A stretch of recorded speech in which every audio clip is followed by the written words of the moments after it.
Next, let's set up our form styling and appearance.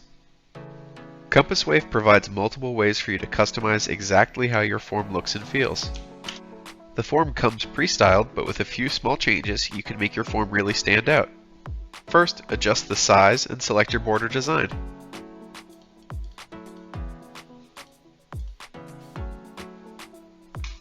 Next, style your buttons.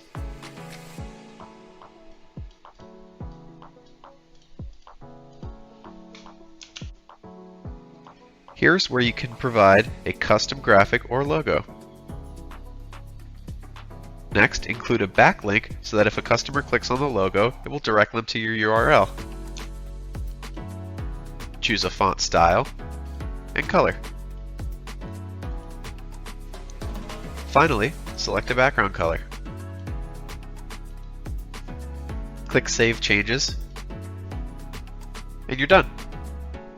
Remember to use your company colors and logo for maximum continuity of design language. Check back often as we're always adding new styling options. And remember, have fun with it.